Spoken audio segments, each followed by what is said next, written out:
Σήμερα είναι 26 Ιανουαρίου, η Εθνική Γιορτή της Αυστραλίας.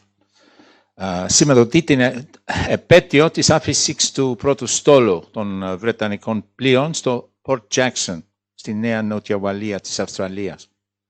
Με άλλα λόγια, γιορτάζεται η άφηξη του ευρωπαϊκού πολιτισμού στην Αυστραλία υπό τη μόρφη μιας Βρετανικής φυλακής στο Σίδνεϊ. Οι εθνικές γιορτές πολλών κρατών είναι επέτειοι επαναστάσεων. Η Εθνική Γιορτή της Ελλάδας, για παράδειγμα, 25 Μαρτίου, είναι η επέτειος της αρχής της Ελληνικής Επανάστασης ενάντια στην Οθωμανική Αυτοκρατορία. Κάτι παρόμοιο δεν έχει γίνει ποτέ στην Αυστραλία. Πολλοί θα έλεγαν ότι δεν υπήρχε ανάγκη να γίνει, αφού η ιστορία της Αυστραλίας είναι μια ιστορία ομαλής συνταγματικής εξέλιξης μέσα στο πλαίσιο μιας εξυγχρονιστικής κοινοπολιτείας. Η Αυστραλία δεν είχε ανάγκη για ήρωες.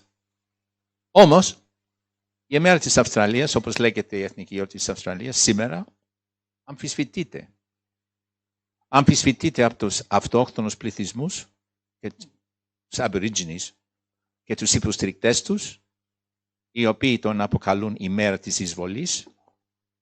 Αμφισβητείται επίσης από τους πολίτες που συνδέουν την επίσημη Αυστραλία με την υποστήριξη και συμμετοχή στους πολέμους των Άγγλων και των Αμερικανών.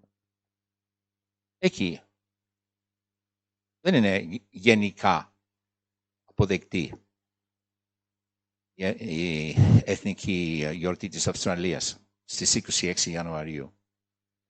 Ο διεθνές γνωστός Αυστραλός δημοσιογράφος John Pilger, που θα δούμε μετά, το 1981 έγραψε βιβλίο που ονομάζεται ακριβώς «Ήρωες».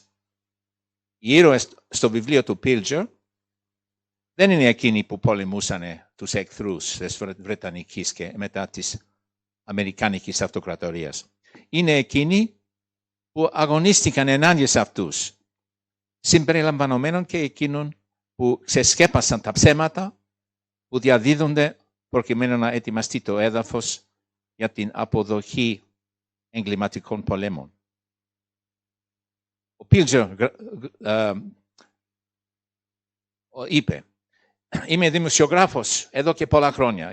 Αυτό είπε πέρυσι στο Σίδνεϊ σε δημόσια ομιλία για το Assange. «Ποτέ δεν είδα τόση διαφθορά στον χώρο μου.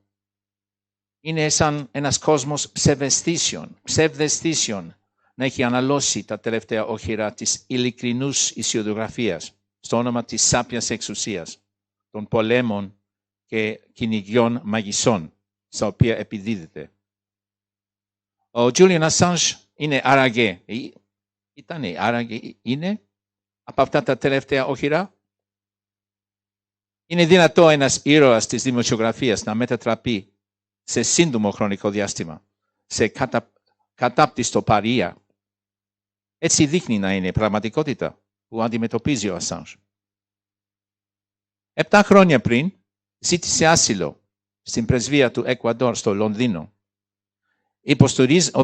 υποστηρίζοντας ότι δεν μπορεί να περιμένει δίκαια μεταχείριση ούτε από τις αρχές της Σουηδίας, ούτε από εκείνες του Ηνωμένου Βασιλείου, επειδή οι ΗΠΑ έχουν σχηματίσει κατηγορητήριο εναντίον του.